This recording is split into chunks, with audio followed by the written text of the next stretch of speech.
ஹாய்ங்க, myself சிந்து. என்னோடய சேனலை subscribe பண்ண எல்லாத்துக்குமே மனமார்ந்த நன்றிங்க.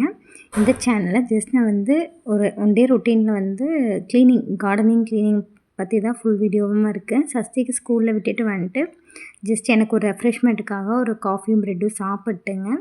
அப்போ இந்த கார்டனிங் ஒர்க்கை ஸ்டார்ட் பண்ணேன். இப்போ வந்து கொஞ்சம் வெயிட் லாஸ் பண்ணலாம், ஃபுல் டைம் மில்க் எடுக்க வேணாம்னு சொல்லிவிட்டு அப்பப்போ நான் பிளாக் காஃபியில் நான் பிளாக் டீ போட்டு குடிச்சிட்ருக்கேங்க. பால் சேர்த்தாம கொஞ்சம் குறைச்சி பார்க்கலாம் அப்படின்னு சொல்லிட்டு ட்ரை பண்ணுறேன். பார்ப்போம், இது ஒர்க் அவுட் ஆனால் கண்டிப்பாக சொல்கிறேங்க. அப்புறம் ஹாட் வாட்டர் அடிக்கடி குடிக்கிறேன். அப்புறம் இந்த ப்ரெட்டு சாப்பிட்றதுக்கு இன்னொரு காரணங்க, எக்ஸ்பிரி ஆக போகுது. 3 டேஸ் தான் டைம் கொடுக்குறாங்க. அதுக்குள்ளே இதை ஃபினிஷ் பண்ணணுன்னா கொஞ்சம் அதிகமாக லிமிட்டுக்கு அதிகமாக எடுத்துட்டா ஸ்டொமக் பெயின் மாதிரி வந்துடுதுங்க.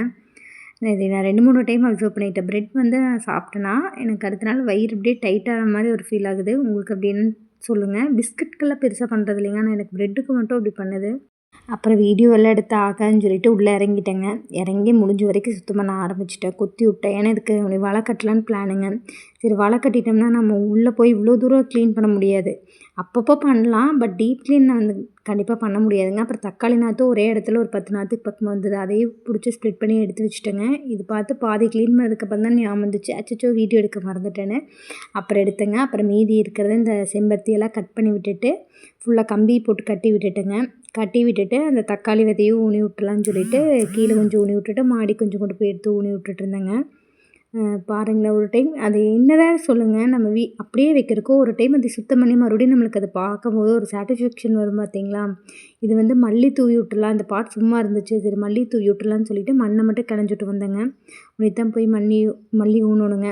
எந்த செடியாக இருந்தாலும் சரி மண்ணை கொஞ்சம் லூஸ் பண்ணி விட்டுட்டோம்னா அதோட க்ரோத் நல்லாயிருக்கும்னு நான் பார்த்தேன்.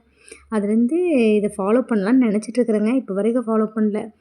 எல்லாமே வந்து செடி சைடு ஃபுல்லாக அவர் தான் பார்த்துக்கிறாரு. நம்ம அப்பப்போ மட்டும் இது மாதிரி ஏதாச்சும் ஒரு சின்ன வேலையை செஞ்சு கொடுப்பேங்க. இந்த அருகம்பில் விதையோடு வந்து அதை எடுக்கவே முடியாதுன்னு சொல்லுவாங்க இல்லைங்க. இது ஃபுல்லாக அருகம்பில் வேர் தானுங்க. நானும் வாசலை கொத்துன்னு கொத்தி க்ளீன் பண்ணுவேன். ஆசைக்கு அப்போதைக்கு நல்லாயிருக்கும், மாங்குன்னு. ஆனால் அது என்னென்னா ஒரு விதத்தில் யோசிச்சு பார்த்தா நம்மளுக்கு ஒரு ஃபிசிக்கல் எக்ஸசைஸ் மாதிரி இருக்கும். ஆனால் இன்றைக்கி எனக்கு தெரியாது, நாளைக்கு ரத்த கட்ட ஆரம்பிச்சிடுங்க. இதே தான் போயிட்டுருக்குது. கொஞ்சத்தை மட்டும்தான் கொத்தி விட்ருக்குறேன். இன்னும் அது மாதிரி 4 மடங்கு இருக்குது. பின்னாடி ஒரு ஓவரால் க்ளீன் பண்ணணும். இதுதாங்க என்னோடய குட்டி டே ரொட்டீன்.